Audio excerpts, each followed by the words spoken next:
तो हेलो बच्चों, कैसे हो आप सभी। तो फिर हम लोग जैसे कि 10th का ये बोर्ड का पेपर कर रहे थे, ठीक है।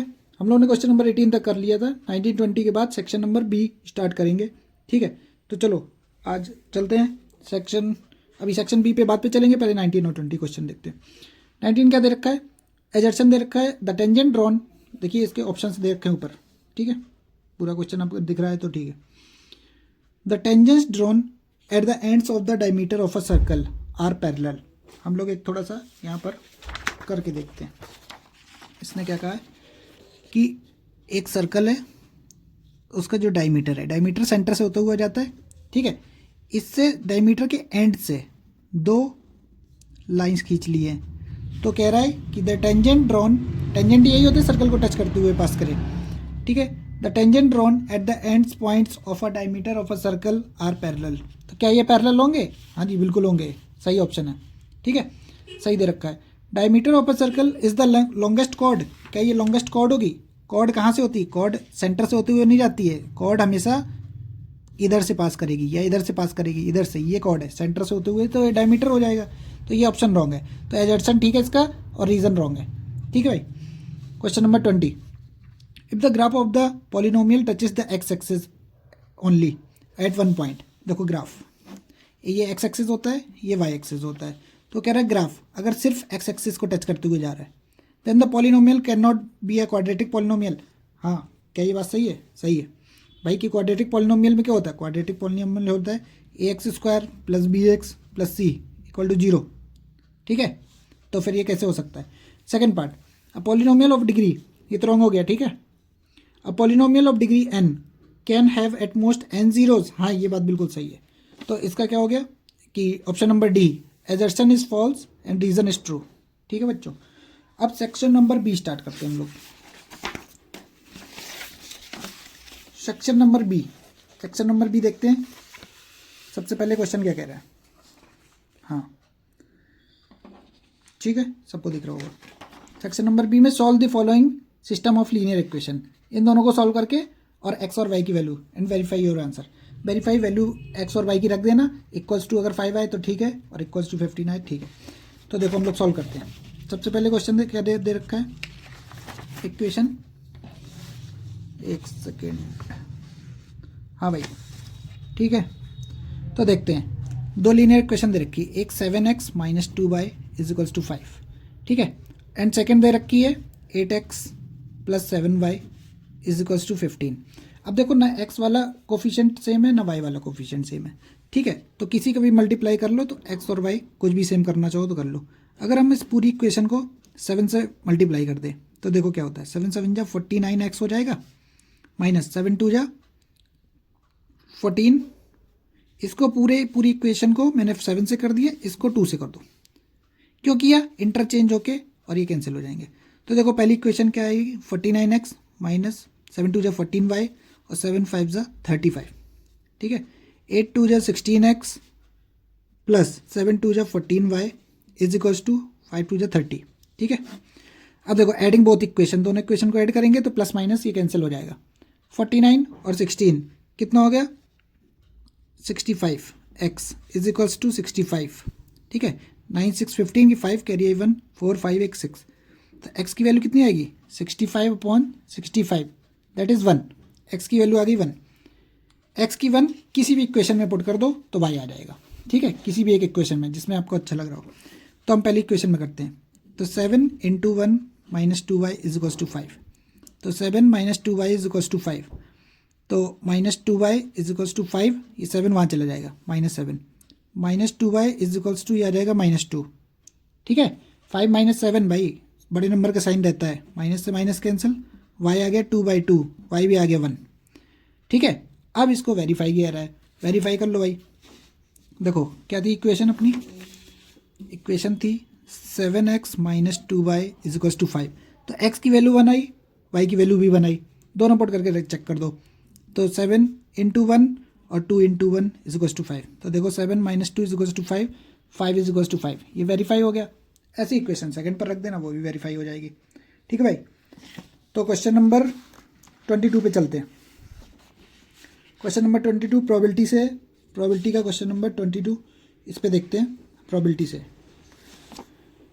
क्वेश्चन नंबर 22 क्या कह रहा है? In a pack of 52 cards 1 card is lost. भाई देखो 52 पत्ते थे टोटल, 52 थे, 52 में से एक हट गया, कितने बचे? 51, टोटल 51 है।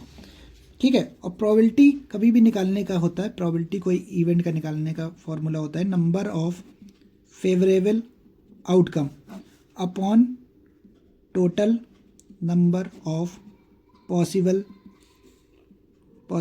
आउटकम। ठीक है, जितने आए हैं पॉसिबल आउटकम क्या हो गए? वो तो 51 पहले ही से हो गए। ठीक है, वो तो सेट है भाई 51। अब देखो इसकी फेवरेबल आउटकम के लिए कंडीशन देता है हमेशा। ठीक है, फेवरेबल आउटकम कैसे निकालना है? ठीक है, तो देखते हैं। From the remaining cards 1 card is drawn at random. Remaining कितने रहे? 51। एक कार्ड निकाले गए। Find the probability that the card is queen of heart. Queen of heart हमेशा 1 रहती है। ठीक है, हर्ट में एक रहेगी, चारों में देखो हर्ट, क्लब, स्पेड, एस। ठीक है, 4 होते हैं। ठीक है, इक्का, ये तो इक्का है। ठीक है, हर्ट, क्लब, स्पेड ये सब होते हैं। डायमंड। ठीक है, चारों में एक क्वीन, एक हर्ट सब में रहती है।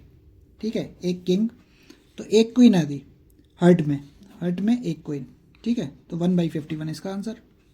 ठीक है भाई, क्वेश्चन नंबर चलते हैं 23 पर। क्वेश्चन नंबर 23 क्या कह रहा है? प्रोबेबिलिटी से, ट्रिग्नो से। देखो क्या देखा है, 2√2 cos 45 degree sine 30 degree plus 2√3 cos 30 degree.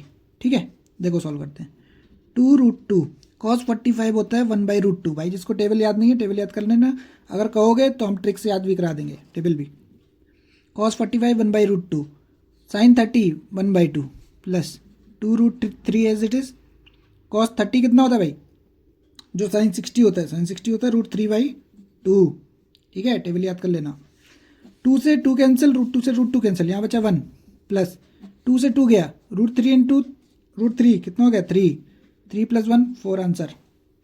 ठीक है भाई, ये था ए पार्ट। ठीक है, और वाला भी करके दिखा रहे हैं बी पार्ट, पता चले इस बार और आ गया तो हो गया। ठीक है भाई, ए दे रखा है 60 डिग्री, बी दे रखा है 30 डिग्री। ठीक है, कुछ ना वैल्यू उठा के रख दो भाई। और क्या देखो, sine of A plus B is equals to sine A cos B. ये आइडेंटिटी भी होती है भाई, कॉस ए साइन बी। ठीक है बच्चों, तो साइन ए और बी की मुझे वैल्यू दे रखी है 60 डिग्री प्लस 30 डिग्री। यहाँ वैल्यू पुट कर दो। साइन ए कितना है? 60, कॉस बी कितना है? बी है 30 प्लस कॉस ए कितना है? कॉस 60 डिग्री और साइन 30 डिग्री। ठीक है, ये हो गया साइन 60 प्लस 30 दैट इज 90। देखो भाई साइन 60 कितना होता है? √3/2। कॉस 30 कितना होता है? जो साइन 60 होता है वही कॉस 30 होता है, रिवर्स करके टेबल आती है। Plus cos 60 1/2, sine 30 1/2। ठीक है, साइन 90 वैल्यू 1, √3 इंटू √3 कितना हो जाएगा? 3, 2 2 जा 4 प्लस 1 और 2 2 जा 4। तो देखो 1 इज इक्वल्स टू एलसीएम लोगो 4, 3 + 1 4/4 दैट इज़ 1। तो देखो 1 इक्वल्स टू 1 प्रूफ हो गया।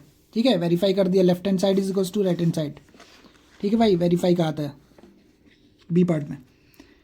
ठीक, तो सेक्शन बी के 1 2 3 क्वेश्चन हो चुके हैं भाई। चौथे क्वेश्चन पे चलते हैं। ठीक है, चौथा क्वेश्चन क्या कह रहा है? देखो ध्यान से भाई। In the figure ABCD is a quadrilateral. एक क्वाड्रिलेटरल पहले बना लेते हैं, ये गिवन है ABCD। ठीक है भाई, समझ आ रहा है कि नहीं? समझ आ रहा हो भाई? लाइक वाइक करते रहो, शेयर करते रहो। ठीक है, सब्सक्राइब भी कर लेना भाई, आगे बहुत बेनिफिट देगी ये चैनल। ठीक है, BD एक डायगोनल है और वो बाइसेक्ट कर रहा है एंगल बी को। एंगल बी को बाइसेक्ट कर रहा है तो ये एंगल और ये एंगल इक्वल होना चाहिए। Angle 1 is equals to angle 2। ठीक है भाई, एक कोई एंगल को अगर ये एक लाइन बाइसेक्ट कर रही तो ये एंगल इक्वल होते हैं, हाफ हाफ। ठीक है, और ये डायगोनल एंगल डी को बाइसेक्ट कर रहा है तो ये एंगल और ये एंगल इक्वल होंगे। डबल लगा दे रहे हैं, कंफ्यूज ना होना। Angle 3 is equals to angle 4। अब बस क्या बचा? Triangle ABD and triangle CBD, given लिख लेना, टू प्रूव लिखना भाई, ठीक है। गिवन में लिख देना ABCD is a quadrilateral diagonal BD bisect angle B और angle 1 is equal to angle 2, ये गिवन में आ जाएगा, टू प्रूफ में ये आ जाएगा, ठीक है। हम प्रूफ स्टार्ट कर रहे हैं सीधे यहाँ से, प्रूफ, ठीक। दोनों ट्राइंगल ले लिए, दो ट्राइंगल कौन से, ABD एक ये और BCD ये, इस पे क्या है, angle 1 is equal to angle 2, क्यों, because BD bisects angle B, ये रीज़न दोगे, रीज़न देना बहुत ज़रूरी है वरना नंबर नहीं मिलेंगे भाई। Angle 3 is equals to angle 4, BD bisects angle D, ठीक है।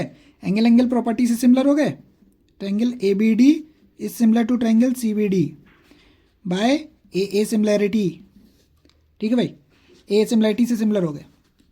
और सेकंड वाला पार्ट का क्या करोगे, सेकंड वाला AB is equals to BC by CPST, corresponding part of similar triangle.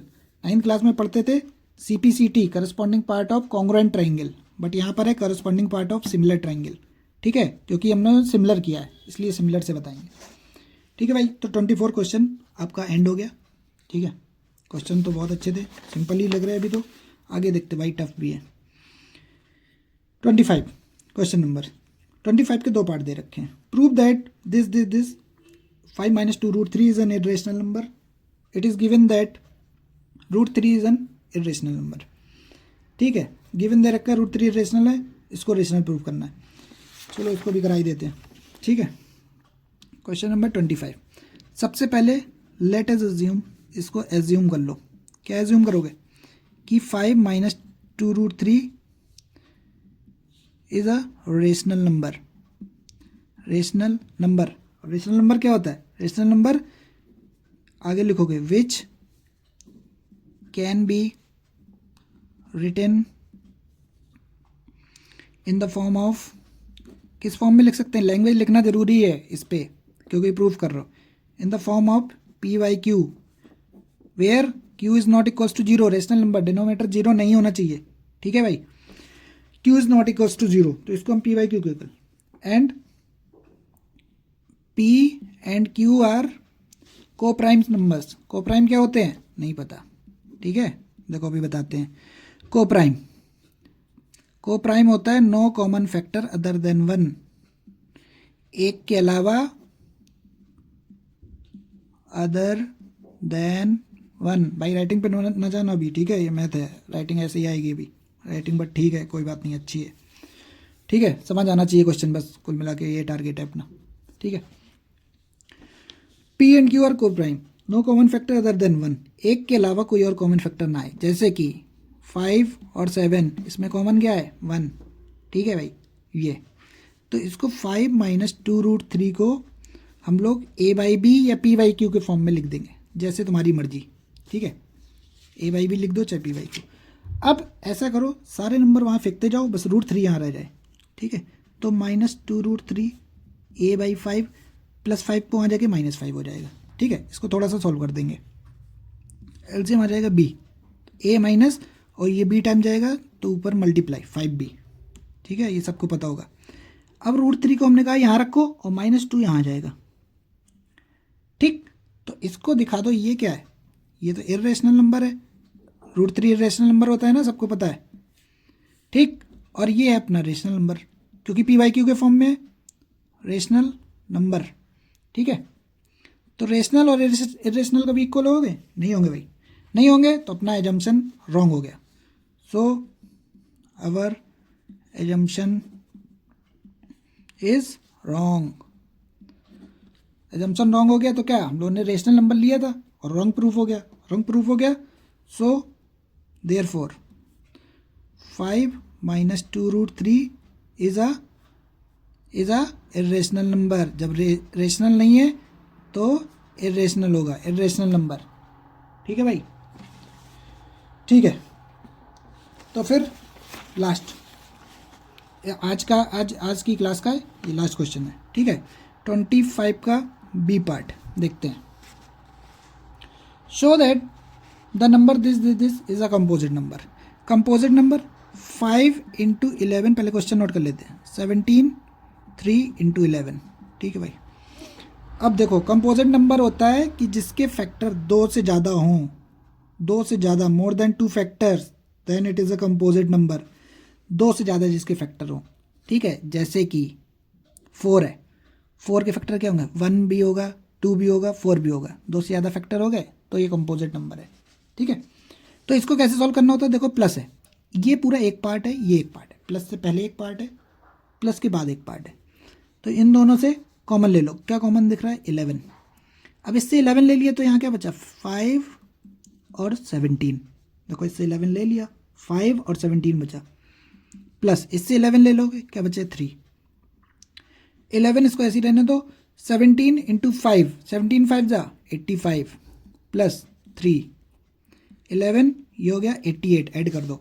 अब देखो इसके फैक्टर 3 दिखा दो भाई, 11 इंटू 8, इसको हम क्या लिख सकते हैं, 8 इंटू 11 लिख सकते हैं, 11 तो पहले ही आ सकता है, और 1, देखो 11 8 1, 3 फैक्टर आ गए, so it is a composite number, composite number proof, ठीक है भाई। सेक्शन बी अपना हुआ समाप्त, ठीक है। अगली वीडियो में सेक्शन सी करेंगे, तो इसलिए लाइक करते रहो भाई, सब्सक्राइब करते रहो। बहुत इजी मेथड से बता रहा हूँ, ठीक है, कोई डिफिकल्ट नहीं है। और अपना ये पेपर सॉल्व करो, ये करना ज़रूरी है, तभी बोर्ड में कुछ अच्छा भला हो पाएगा, पता तो चले एटलीस्ट कैसे क्वेश्चन आते हैं, ठीक है भाई। तो लाइक सब्सक्राइब करते रहो, ठीक है भाई, ओके, थैंक यू।